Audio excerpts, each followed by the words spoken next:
और जब हमारा विश्वास जागृत होता है, देवराज नाम का ब्राह्मण जिसने कभी भगवान शिव की आराधना नहीं करी, जिसने कभी भगवत भजन नहीं करा, केवल उसकी माता शिव मंदिर जाती थी और माता के एक लोटा जल चढ़ाने का पुण्य उसको जो मिला वो साधारण नहीं था। घर का एक व्यक्ति भी अगर एक लोटा जल चढ़ा रहा है तो वो खाली नहीं जाएगा, खाली नहीं जाएगा। फिर वही बात जो छत्तीसगढ़ में कही, आज फिर कह रहा है, गांव में, नगर में, समाज में, परिवार में एक व्यक्ति अगर गलत काम कर देता है तो पूरी समाज बदनाम हो जाती है। एक व्यक्ति गलत काम करता है तो पूरा घर बदनाम हो जाता है। एक व्यक्ति गलत काम करता है तो पूरा गांव बदनाम हो जाता है। उसी तरह एक व्यक्ति अगर भजन करने वाला पैदा हो जाए तो पूरा समाज, घर, गांव सब कृतार्थ हो जाता है, सब कृतार्थ। 3, जिस गांव में रहते हैं उस गांव को कोई बर्बाद नहीं कर सकता। 3, पहला, पतिव्रता धर्म को पालन करने वाली नारी।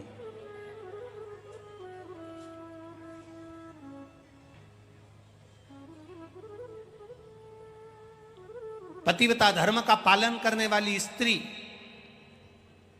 जिस गांव में रहती है उस गांव को कोई बर्बाद नहीं कर सकता। दूसरा,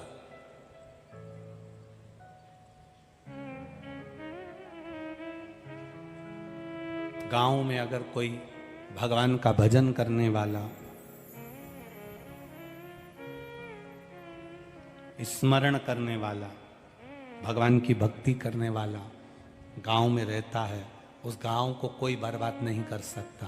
और तीसरा, कोई सत्पुरुष जो दूसरे के दुख को देखकर दुखी हो जाए, दूसरे के सुख को देखकर सुखी हो जाए, दूसरे के दुख सुख में शामिल खड़ा मिलता है, ऐसा सत्पुरुष जिस गांव में रहता है उस गांव को कोई बर्बाद नहीं कर सकता।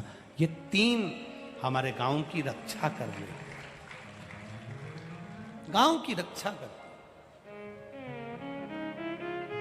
जिस गांव में से गाय माता को एक रोटी भी नहीं मिले, गाय, जिस गांव की गाय भूखी रहे, दरवाजे दरवाजे पर फिरने वाली गाय अगर एक रोटी भी प्राप्त नहीं करती, उस गांव की दशा बिगड़ने में देरी नहीं लगती। जिस गांव के दरवाजे पर गाय भूखी ना रहे, जिस गांव के दरवाजे पर किसी भी द्वार पे से एक रोटी भी अगर गौ माता को मिल रही है, वो गांव बर्बाद नहीं हो सकता। उस गांव में कभी बड़ी बीमारी प्रवेश नहीं कर सकती, वो गांव बचा रहता है।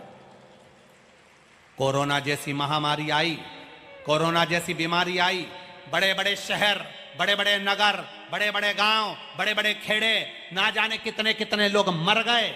पर कोई कोई गांव आपने भी देखा होगा, कुछ गांव तो आपके पास में भी होंगे, कुछ गांव आपसे लगे हुए होंगे, कुछ गांव जिस गांव में तुम रहते हो उसके पास में होंगे, कुछ गांव ऐसे हैं जिस गांव में कोरोना महामारी भी टच कर कर चली गई पर किसी की जान हानि नहीं हुई। अर्थात वहां कोई पतिव्रता धर्म का पालन करने वाली नारी रहती है, वहां कोई सत्पुरुष रहता है, वहां कोई भजन करने वाला सन्यासी, तपस्वी, साधक, उपासक, कोई संत, कोई साधु, कोई गुरुजन वहां निवास करता है। जिसके चरण पड़ते हैं वो रज उड़ती है और उड़ी हुई रज ना जाने कितनों का कल्याण कर देती है। वो साधारण सी भूमि हो ही नहीं सकती।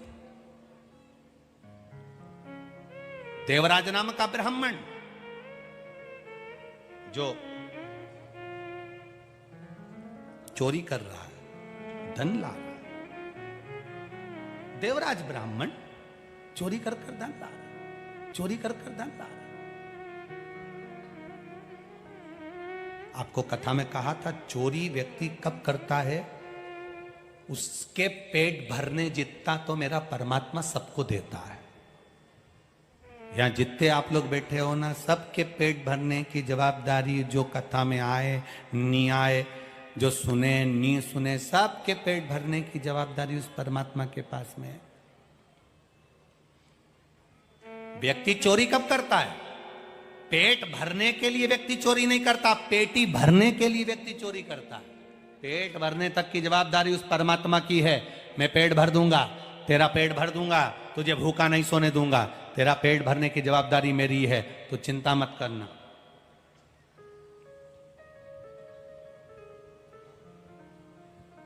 पेट भरने की जवाबदारी उस परमात्मा की है।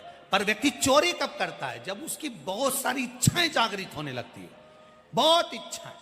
अभी मेरे पास में छोटा सा मोबाइल है, 2000 का, 500 का, 1500 का। अब इच्छा जागृत हो गई, कम से कम 50,000 का मोबाइल लेना है तो 50,000 जोड़ना पड़ेंगे तो फिर तिकड़म लगाना पड़ेगी तो मतलब किसी ना किसी के यहाँ से वो 50,000, या तो जो दुकान पे ग्राहक आएंगे, जो चीज तुम 10 रुपए की 15 में दे रहे थे, उस 50,000 के मोबाइल को लेने के लिए तुमने वो 10 रुपए की चीज 15 की जगह 20 की कर दी। तुमने उससे ज्यादा ले लिया, ले तो लिया, पर दुख इसी को तो चोरी कहते हैं। तुम 1 रुपए की चीज 2 रुपए में दे दो, चल जाएगा, पर 2 रुपए की जगह तुम 4 रुपए या 10 रुपए में दोगे तो भुगतना पड़ जाएगा। मना नहीं है। एक पानी की बोतल कितने की आती है? जम के बोलो जरा। 20 रुपए की, 10 रुपए की, 15 रुपए की। बाजार में पानी की बोतल मिल रही है 15 रुपए की, 20 रुपए की। वो पानी की बोतल अगर कोई तुम्हें 30 रुपए, 40 रुपए की, बहुत तेज गर्मी पड़ रही है साहब, मेला भरा है, शिव महापुराण सुनने के लिए लाखों लोग आए हैं, पंडाल फुल पड़े हैं, सुबह 8 बजे से लेकर 11 बजे तक कथा हो रही है, टीवी पर 1 बजे से 4 बजे तक आ रही है, अपार भीड़, लोग आ रहे, दर्शन कर रहे, भीड़ बढ़ती चली गई। पानी चाहिए, तो जो 10 रुपए की बोतल थी 20 रुपए हुई, 20 रुपए की बोतल 40 रुपए हो गई। तुमने शिव भक्तों से थोड़ा ज्यादा तो ले लिया, एक थोड़ा ले लो चल जाए, पर ज्यादा से ज्यादा ले लोगे, बाद में हिसाब तो उसको देना पड़ेगा। जब तुमने अपने बेटे से कहा कि ये 100 रुपए ले जा, सरफ की थैली लिया, साबुन लिया, और एक काम करना, बिस्कुट का पुड़ा लिया, छोरा गया, 10 रुपए की सरफ की थैली लाया, 10 रुपए का साबुन लाया, 10 रुपए का बिस्कुट का पुड़ा लाया, 100 रुपए में से 30 रुपए चले गए। कितने बचे? जम के बोलो। 70 बचे।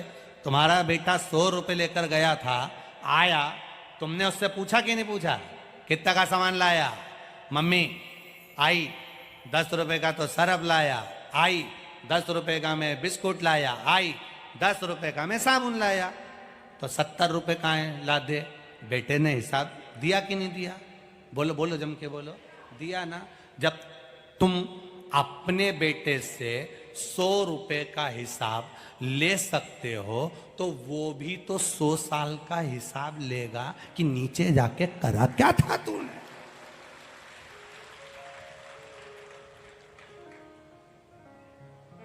₹10 ज्यादा छोरे ने खर्च कर दिए। 30 रुपए का सामान लगाया था, 70 रुपए होना थे, 60 रुपए लेकर आया। 10 कहाँ है? 10 रुपए की मैंने टॉफी खा ली, आइसक्रीम खा ली, फिर आई ने उठाई मोगरी। मोगरी देखिए, वो जो कपड़ा धोने की नहीं होती, पहले लकड़ी की चलती थी इतनी बड़ी, आजकल तो वो वॉशिंग मशीन चले, यूं छिले है। पहले मोगरी चलती थी, कपड़ा को ऐसे डाल दो, नहीं जुच कूटी पड़ा। फिर आई ने उठाई मोगरी और जो धोया। तूने 10 रुपए व्यर्थ गवा दिए, 10 रुपए बेकार जगह लगा दिए। टॉफी खा गया, आइसक्रीम खा गया, जो धोना चालू करा, बस वो भी, उसके पास में भी एक मोगरी है धोने के लिए।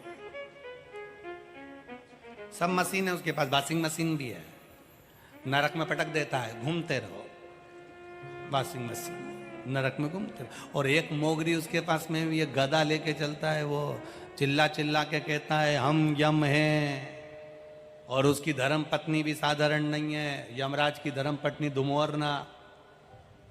क्या नाम है यमराज की पत्नी का नाम क्या है? दुमोरना। वो भी कम नहीं है, वो दुमोरना भी धोना काम करती है, बस एक ही काम उसका धोना। लोग कहते हैं उसका नाम धुमोरना, धुमोरना नहीं धोना। खूब पचिट पचिट के मारे, इसीलिए कहते हैं महाराज, मत बुरे कर्म कर वरना पछताएगा, भगवान की आंखों से तू बच नहीं पाएगा, तू बच नहीं पाएगा। अरे ओ अज्ञानी मत करना दानी, तेरे कर्म का फल भी तू ही पाएगा, जैसा किया तूने तेरे आगे आएगा। मत बुरे कर्म कर बंदे वरना पछताएगा, भगवान की आंखों से तू बच नहीं पाएगा, तू बच नहीं पाएगा। अरे ओ अज्ञानी मत करना दानी। अपने कर्म का भोग हमें अपनों को भोग, स्वयं को भोग, कोई दूसरा नहीं भोगेगा।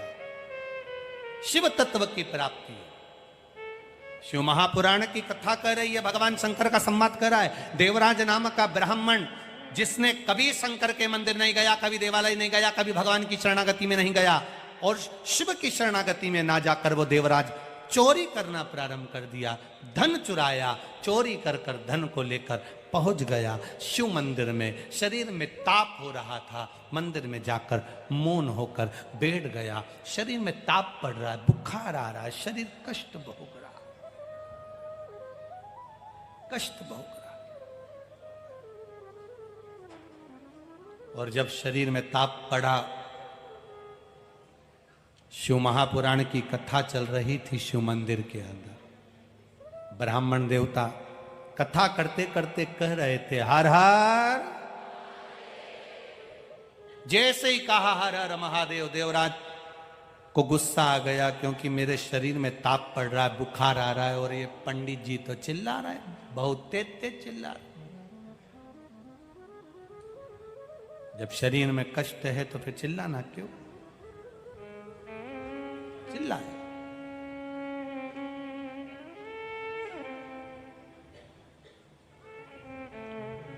आया क्रोध, बाहर निकल गया।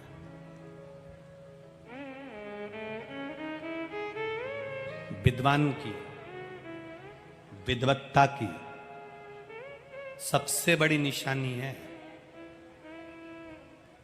विद्वान की विद्वत्ता की सबसे बड़ी निशानी है क्रोध का परित्याग। आप बहुत विद्वान हो गए, बहुत विद्वत्ता आप में आ गई, बहुत बड़े विद्वान आप बन गए, और मालूम पड़े क्रोध थोड़ा सा रह गया तो वो व्यर्थ है महाराज, बेकार,